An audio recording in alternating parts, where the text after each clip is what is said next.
You want to know about impossible things? Let me tell you about the day a human made our greatest military achievement look like a children's game. But first, let me set the scene for you, because context matters when you're dealing with creatures that shouldn't exist according to every law of physics and common sense we know.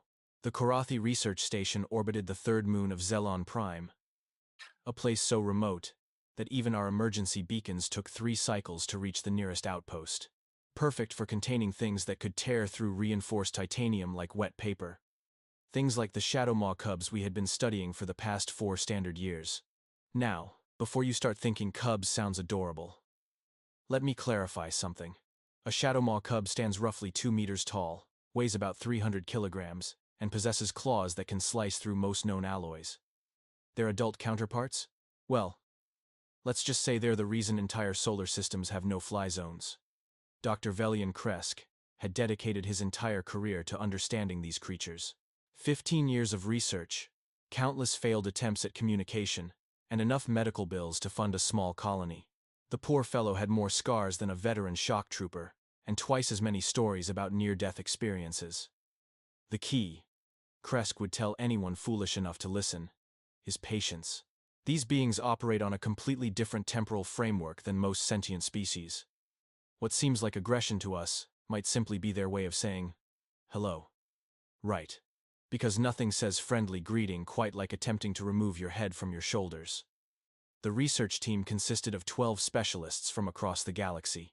Behaviorists, xenobiologists, communication experts, and one very overworked medical officer who kept a running tally of injuries in his personal log.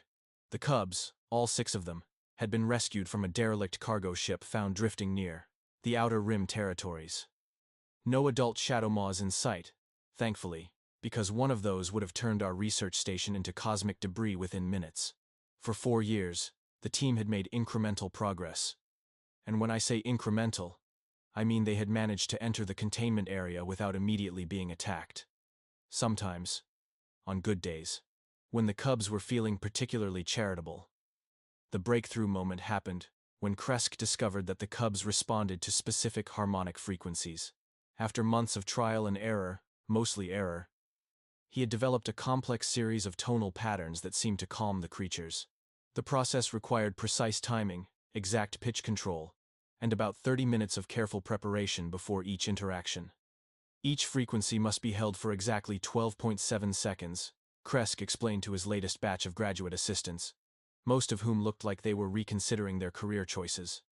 Any deviation results in immediate territorial response. I've learned this through extensive personal experience. The scars on his left arm certainly supported that claim. The cubs had names, naturally.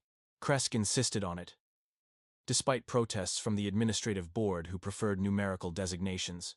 There was Razor, the largest and most aggressive of the group. Shadow, who had an unsettling habit of seeming to vanish in plain sight. Fang, whose bite had left permanent dents in the containment walls. Storm, who moved with lightning speed and twice the destructive force. Midnight, the darkest of the bunch, and somehow, the most unpredictable. And finally, Echo, the smallest but arguably the most intelligent, who seemed to study the researchers as intently as they studied her. Each cub had taken months of careful conditioning to allow even basic proximity. Food offerings, specific scent markers, gradual exposure to research equipment. The team had developed an elaborate protocol that resembled some kind of religious ceremony more than scientific procedure. Then came the day everything changed. The day humanity decided to show up and make us all look like complete amateurs. The transport vessel Meridian Dawn arrived on schedule, carrying supplies, equipment updates, and one passenger who wasn't supposed to be there. Commander Alexis Rourke of the Terran Expeditionary Force had apparently convinced someone in the bureaucracy that human perspectives might provide valuable insights into predatory behavior patterns. Humans, those impossible creatures who had somehow clawed their way out of a death world and proceeded to make friends with everything from crystalline energy beings to sentient gas clouds. They had a reputation for being unpredictable, stubborn, and absolutely terrible at following established protocols. Rourke stepped off the transport with the casual confidence that humans seem to possess in abundance. Average height for her species, brown hair pulled back in a practical style, wearing standard-issue military fatigues that had seen better days. She carried herself like someone who had never met a problem she couldn't punch her way through.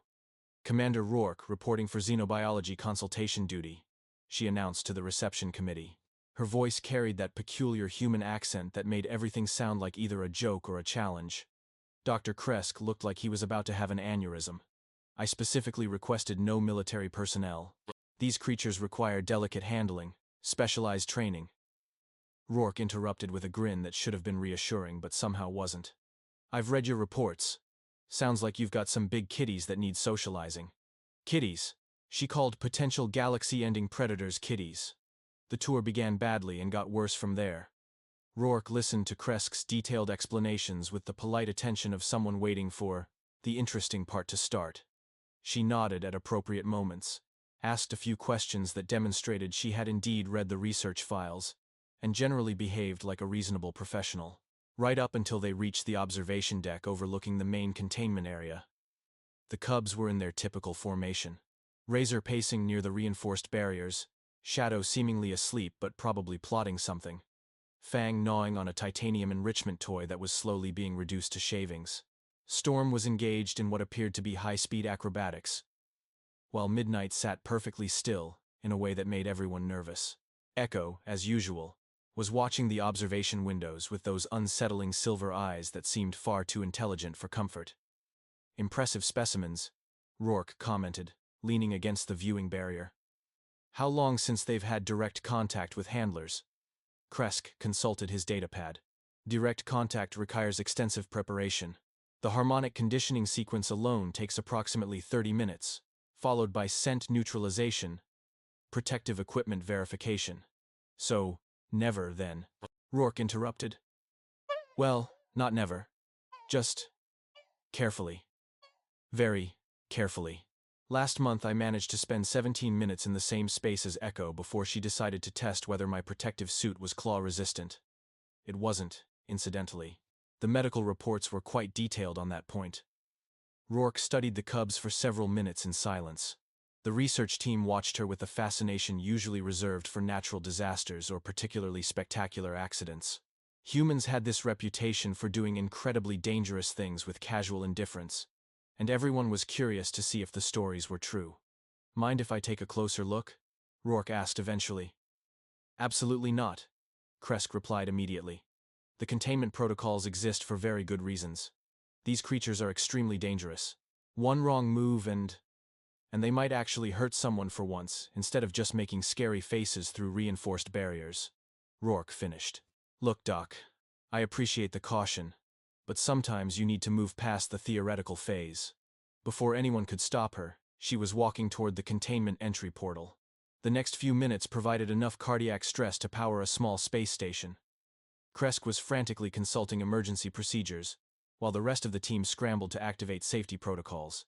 Emergency containment fields hummed to life, stun weapons were brought online, and the medical bay was placed on high alert. Rourke, meanwhile, was calmly entering her access codes at the containment door. "Commander, please reconsider," Kresk pleaded over the intercom. "These creatures have not been conditioned for human contact. The scent markers alone could trigger territorial responses, without proper harmonic preparation." "Sometimes the best preparation is no preparation," Rourke replied, and stepped through the airlock. The containment area fell silent. 6 pairs of silver eyes turned toward the human who had just walked into their territory, without invitation, preparation, or apparent concern for her continued existence. For a moment that lasted approximately 3 heartbeats but felt like 3 years, nobody moved. The cubs stared at Rourke. Rourke stared back. The research team held their collective breath, and prepared to witness either the most spectacular breakthrough in xenobiology, or the shortest military career on record. Then Echo, the smallest and smartest of the cubs, did something that made 4 years of careful research look like a waste of time. She walked over to the human, and sat down directly in front of her. Not the aggressive crouch that preceded an attack. Not the cautious approach they had painstakingly trained the cubs to accept after months of conditioning. She simply walked over like she was greeting an Ikal's old friend, and settled into a relaxed sitting position barely 2 meters from Rourke. The silence on the observation deck was broken only by the sound of Kresk's datapad hitting the floor. "Well," Rourke said conversationally, as if she hadn't just achieved the impossible. "Hello there, beautiful. You're the smart one, aren't you?" Echo tilted her head in a gesture that looked almost curious. Her silver eyes remained fixed on the human, but there was no trace of the predatory intensity that had characterized every previous interaction. That's when things got really interesting. Because if one cub deciding to be friendly was shocking, what happened next was going to require an entirely new classification system for impossible events. Shadow, who had been pretending to nap in the corner, opened one eye and looked at the human.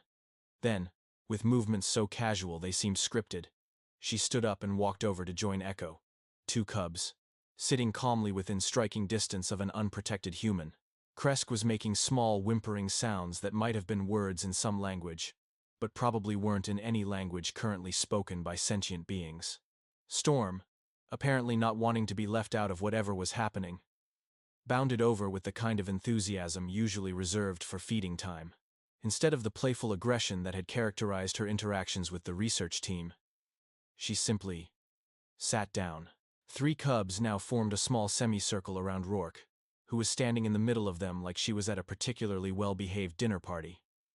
"This is impossible," someone whispered on the observation deck. 4 years of conditioning. 4 years of careful protocols. How is she doing this?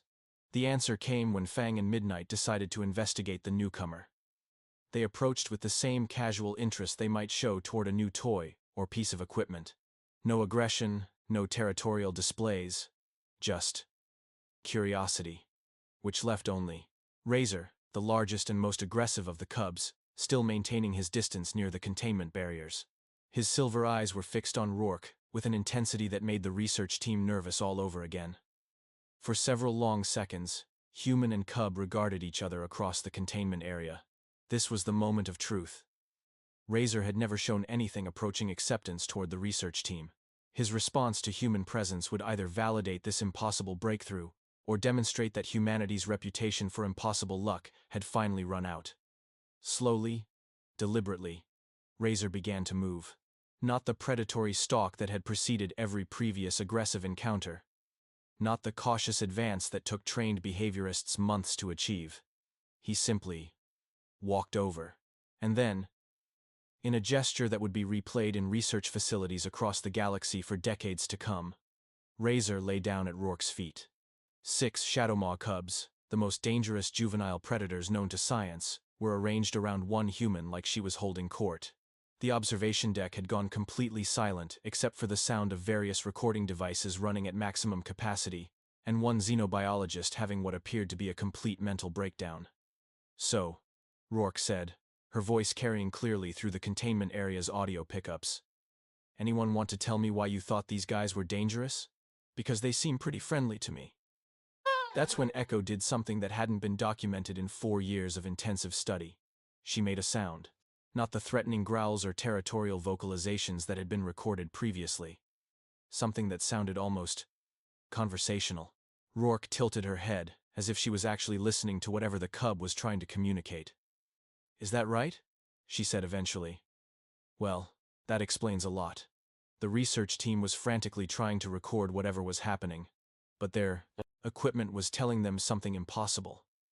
The harmonic analyzers showed none of the specific frequencies that Kresk had identified as necessary for peaceful contact. The environmental monitors detected no special pheromones or chemical markers.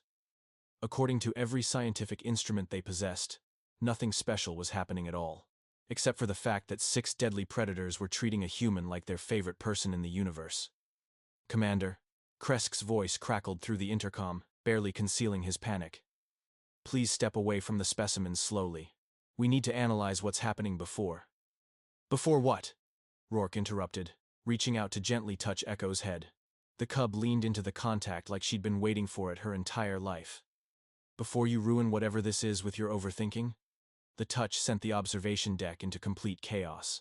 Emergency alarms began blaring as automated systems detected unauthorized physical contact with containment subjects. Red lights bathed everything in an apocalyptic glow, while computer voices announced breach protocols in 17 different languages. Through it all, the cubs remained perfectly calm. Storm actually started purring, a sound that registered on seismic equipment 2 levels down and made the station's hull vibrate in harmonious frequencies that shouldn't have been physically possible. "Turn off those alarms," Rourke called out, now scratching behind Midnight's ears while the cub practically melted with contentment. "You're going to give these guys a headache." "Those alarms are standard safety protocol," Kresk protested weakly. "We can't just—" "Doc, unless you want to see what happens when you annoy 6 perfectly happy predators, I suggest you kill the noise." The alarms went silent with suspicious speed. Apparently, someone on the observation deck had reached the same conclusion about not annoying the happy predators. Fang had discovered that humans made excellent scratching posts and was gently rubbing against Rourke's side, with all the delicacy of a creature that could accidentally crush her with enthusiastic affection. Razor remained in his relaxed position, occasionally making soft rumbling sounds that the translation computers were interpreting as contentment indicators. "This is scientifically impossible," muttered Dr. Yellen Voss, the team's senior behavioral analyst.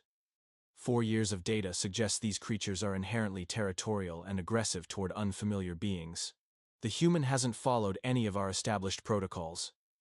"Maybe that's the point," suggested Kendra Flux, one of the younger researchers who had been taking detailed notes on everything. "Maybe our protocols were the problem." The suggestion hung in the air like a toxic gas leak. 4 years of meticulous research, careful conditioning, and elaborate safety measures, potentially rendered obsolete by one human who walked in and said hello. Rourke, meanwhile, was having what appeared to be an actual conversation with the cubs. Not the one-sided attempts at communication that the research team had been documenting, but genuine back-and-forth exchanges involving sounds, gestures, and those subtle body language cues that humans seem to pick up instinctively. "You're not dangerous at all, are you? You," she was saying to Shadow, who was now lying on her back in a position that would have exposed vital organs to any potential threat. "You're just bored out of your minds." Echo made that conversational sound again, longer this time, with complex tonal variations that the harmonic analyzers were frantically trying to decode. "I know, right?" Rourke replied as if she'd understood perfectly. "Sitting in a box all day while nervous scientists poke at you through barriers.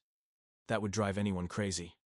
"Commander," Kresk's voice had taken on the desperate quality of someone watching his life's work crumble in real time.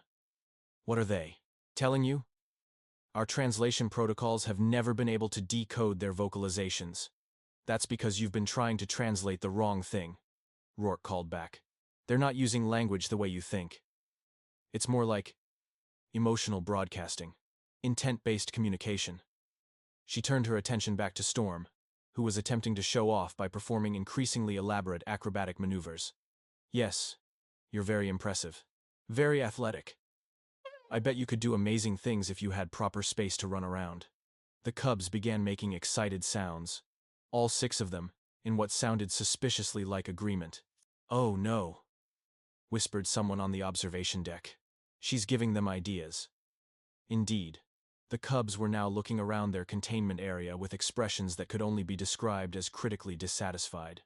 Razor got to his feet and walked over to the reinforced barriers, studying them with the focused attention of an engineer evaluating structural weaknesses. "Commander, please don't encourage them to examine the containment systems," Kresk pleaded. "Those barriers are the only thing standing between us and 6 perfectly reasonable beings who just want some stimulation and social interaction," Rourke finished. "When's the last time you let them out for exercise?" "We don't let them out," Voss interjected. "The risk assessment clearly states." "The risk assessment is wrong," Rourke said flatly. "Look at them. Really look at them. Do these seem like mindless killing machines to you?" Shadow had rolled over and was playfully batting at Echo's tail. Fang was investigating Rourke's equipment with the careful curiosity of someone trying not to break a delicate toy. Midnight was grooming Storm with gentle efficiency. They looked like, well, like cubs. Intelligent, social, slightly mischievous cubs who had been cooped up in a sterile environment for far too long. "The containment protocols exist for everyone's safety," Kresk insisted, though his voice lacked its earlier conviction. "No," Rourke said, now sitting cross-legged on the floor while cubs arranged themselves around her like furry furniture. "The containment protocols exist because you were afraid, and fear makes people stupid." That comment hit the observation deck like a physical blow. 4 years of careful research, reduced to fear-based stupidity by one human with apparently superhuman social skills. Echo made another complex vocalization, this one directed at the observation windows. What did she just say? Flux asked eagerly. She wants to know why the nervous people won't come down and say hello properly. Rourke translated. She thinks you're being rude. Rude? Kresk sputtered. We're following established scientific protocols. Which, from their perspective, means you've been spying on them through windows for 4 years, without ever bothering to introduce yourselves, Rourke pointed out. How would you feel about that? Razor approached the observation windows and made what could only be described as a polite inquiry sound. Several researchers took involuntary steps backward. He's asking if you'd like to come down for a proper meeting. Rourke continued her translation duties. Said, he promises not to accidentally damage anyone if you're careful. Accidentally damage? Voss repeated faintly. Well, you are pretty fragile compared to them. They're just being considerate. The cubs had now arranged themselves in what looked like a formal receiving line, facing the observation windows with expressions of polite expectation. Storm was even trying to smooth down her fur in what appeared to be an attempt at looking presentable. This is insane, someone muttered. This is breakthrough xenobiology. Flux countered, her eyes shining with scientific excitement. We're witnessing first contact protocols from the subject species' perspective. No, Rourke corrected. You're witnessing what should have happened 4 years ago if anyone had bothered to treat them like intelligent beings instead of specimens. Echo approached the barriers and made a series of sounds that the computers tentatively translated as formal greeting patterns. The other cubs joined in, creating a complex harmonic sequence that made the station's hull ring like a bell. They're singing, Kresk breathed. Formal introductory songs. We never detected this behavior before. Because they never had anyone worth singing to, Rourke replied. Until now. The song ended, and 6 pairs of silver eyes turned toward the observation deck with unmistakable expectation. Well? Rourke called out. Are you going to be rude, or are you going to come down here and meet your new friends properly? The silence stretched long enough to become awkward. Then, Flux stepped forward, her face set with determination. I'm going down there, she announced. Absolutely not, Kresk protested. The safety protocols clearly state. Forget the safety protocols, Flux interrupted. I didn't become a xenobiologist to spend my career hiding behind barriers. If these beings are intelligent enough for formal introductions, then they deserve the courtesy of proper contact. Before anyone could stop her, she was heading for the access corridor. Dr. Flux, I order you to stand down, Kresk called after her. With respect, sir. Your orders are based on 4 years of incorrect assumptions. I'm updating the research parameters based on new evidence. The cubs watched with obvious interest as a second human entered their space. Flux moved more cautiously than Rourke had, but without the paralyzing fear that had characterized all previous interactions. Echo approached her first, making soft inquiry sounds. She's asking your name and profession. Rourke translated helpfully. Dr. Kendra Flux. Flux replied directly to the cub. Xenobiologist, and apparently former coward. Echo tilted her head and made what sounded like an approving former chirp. She likes honesty, Rourke noted. And she thinks xenobiologist sounds like an interesting job. Within minutes, Flux was surrounded by curious cubs, who seemed fascinated by her research equipment and eager to demonstrate their intelligence. Shadow figured out how to operate her datapad within seconds. Fang showed off his problem-solving skills by rearranging her toolkit into what appeared to be artistic patterns. Midnight displayed an impressive grasp of cause and effect by demonstrating how different surfaces produce different sounds when tapped. They're not just intelligent, Flux reported, her voice filled with wonder. They're scientifically minded. They're conducting experiments on my equipment. Storm had discovered that Flux's sonic calibrator made interesting noises, and was apparently composing music with it. Razor was carefully examining her bioscanner, somehow intuiting its purpose, and attempting to scan himself. 4 years, Kresk muttered from the observation deck. 4 years of treating them like dangerous animals when they're actually. What are they? They're people, Rourke said simply. Different kind of people, but people nonetheless. Social, curious, intelligent people who've been imprisoned in a box because you were too scared to say hello. The implications were staggering. If the cubs were truly sapient beings rather than mere animals, then the research station wasn't a scientific facility. It was a prison. And the researchers weren't scientists studying specimens. They were jailers holding innocent beings captive. "Oh no," Voss whispered, as the full realization hit her. "What have we done?" The cubs seemed to sense the change in mood from the observation deck. They gathered around the two humans, making soft, comforting sounds that needed no translation. "They're trying to make us feel better," Flux observed with a shaky laugh. "We've been keeping them locked up for 4 years, and they're trying to comfort us because we're upset." Echo approached the observation windows and made a complex series of sounds directed at the research team. "What's she saying?" Kresk asked quietly. "She's saying it's okay," Rourke translated. "She understands that you were scared and didn't know better. She's offering forgiveness on behalf of her family." Family. Not pack, not group, not specimens. Family. "Commander." Kresk's voice was barely above a whisper. "How do we fix this?" "Easy," Rourke replied, now surrounded by 6 content cubs who were treating her like a favorite aunt. "You start treating them like people instead of research subjects. Give them proper space, stimulation, choice in their daily activities. And maybe next time you encounter an unknown species, try saying hello before you start building cages." The cubs began another song. This one clearly celebratory. The harmony was complex, beautiful, and absolutely impossible to ignore. Even through the containment barriers, it filled the observation deck with a sense of joy and welcome that no translation algorithm could have conveyed. "So," Flux called out, looking up at her colleagues, "who's coming down next? Because I think we have about 4 years' worth of proper introductions to catch up on." One by one, the research team began making their way toward the access corridor. Some moved eagerly, others with obvious trepidation. But all of them finally ready to meet the beings they had spent so long studying from a distance.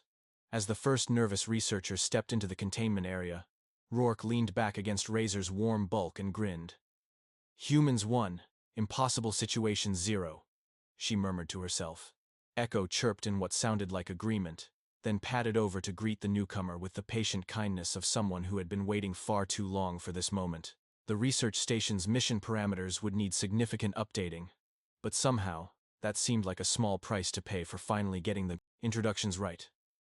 3 hours later, the containment area had been transformed into something resembling a bizarre interspecies social gathering. Dr. Theron Banks, the team's communications specialist, was attempting to teach Fang how to play a Galactic Federation card game. The results were educational. Apparently, Shadowmaw cubs had an instinctive understanding of probability mathematics that put most casino algorithms to shame. "He's counting cards," Banks muttered, staring at his rapidly diminishing pile of betting tokens. "A juvenile alien predator is counting cards and winning." Fang made a sound that could only be described as smug satisfaction and laid down what appeared to be the equivalent of a royal flush. Meanwhile, Dr. Lyra Cross had discovered that Midnight possessed an encyclopedic knowledge of stellar cartography. The cub was currently using her portable holographic projector to create 3-dimensional star maps from memory, pointing out trade routes and navigation hazards with the precision of a seasoned space pilot. "How does she know about the Kepler drift anomaly?" Cross asked in bewilderment. "That gravitational distortion wasn't even discovered until 2 years ago." Midnight made a series of explanatory sounds while gesturing at the holographic display. "She says her family traveled past that region when she was very young," Rourke translated. "Apparently, Shadowmaw adults are natural stellar navigators. They use gravitational currents the way aquatic species use ocean tides." "Traveled?" Kresk looked up from where he was awkwardly attempting to pet Storm, who was being remarkably patient with his clumsy technique. "You mean they migrate between star systems?" "Not migrate," Rourke corrected after listening to another exchange with Echo. "Explore. They're a spacefaring species, Doc. Always have been. These cubs weren't abandoned cargo. They were probably on some kind of educational journey with their family when something went wrong." The implications sent a collective shiver through the research team. If adult Shadowmaws were actively traveling the galaxy, and if their cubs had been missing for 4 years. "Oh, splendid," Voss said weakly. "We've been accidentally holding the children of an unknown space-traveling civilization. This just keeps getting better." Shadow chose that moment to demonstrate her technological aptitude by somehow accessing the station's entertainment database through Flux's datapad. Within minutes, she had every cub gathered around watching archived recordings of various species' cultural performances with the rapt attention of anthropology students. "They're studying us," Flux realized with growing amazement. "They've been studying us this entire time, learning our languages, our customs, our technology. That's why they responded so well to Commander Rourke. They already understood human behavioral patterns better than we understood theirs." Echo made a confirming sound, then proceeded to demonstrate her linguistic skills by greeting each researcher in their native language. Her pronunciation was flawless. 4 years of thinking we were the ones conducting research. Banks laughed shakily, when actually we were the subjects being observed. Razor had appointed himself unofficial guardian of the growing social gathering, positioning himself near the access corridor and making welcoming sounds whenever a new researcher worked up the courage to enter. His earlier aggression now made perfect sense. He hadn't been territorial about the containment area, he had been protective of his family members who were trapped inside it. "Commander," Kresk said quietly, approaching Rourke where she sat, surrounded by cubs who were taking turns, showing her various technological tricks they had learned. "I need to ask you something important. How did you know? What did you see that we missed?" Rourke considered the question while scratching behind Midnight's ears. "Honestly, I looked at them and saw people. Not specimens, not research subjects, not dangerous animals. Just people who were stuck in a bad situation and needed someone to treat them with basic respect. But the protocols, the safety measures, the behavioral analysis were all based on the assumption that they were mindless predators," Rourke interrupted. "Once you make that assumption, everything else follows. You see aggression instead of frustration, territorial behavior instead of protective instincts, and communication attempts as meaningless noise." Storm had discovered the station's maintenance robots, and was apparently teaching them to play some kind of chase game that involved impressive displays of aerial acrobatics. The robots, programmed for efficiency rather than entertainment, were gamely attempting to keep up while their guidance systems recalculated optimal movement patterns every few seconds.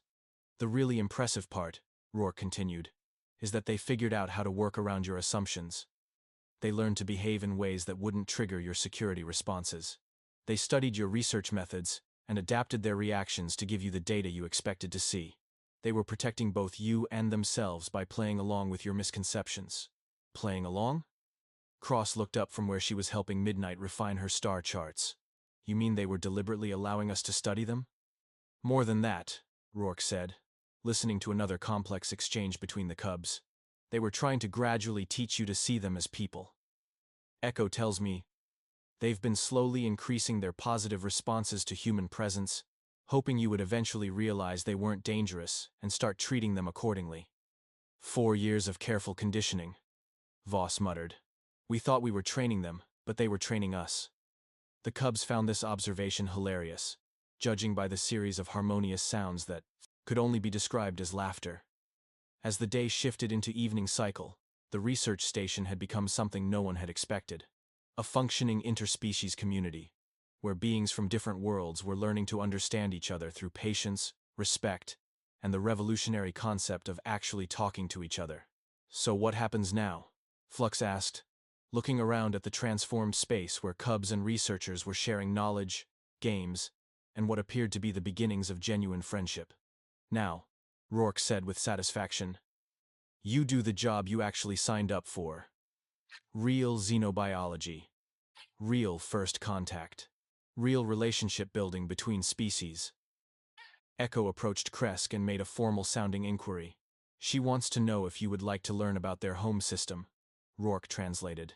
"And she's offering to help you design better research facilities for future first contact situations. Apparently, she has some very specific opinions about proper hospitality protocols." Kresk looked at the young being who was offering to turn his greatest failure into his greatest success, and for the first time in 4 years, he smiled without reservation. "Tell her yes," he said. Tell her we would be honored to learn.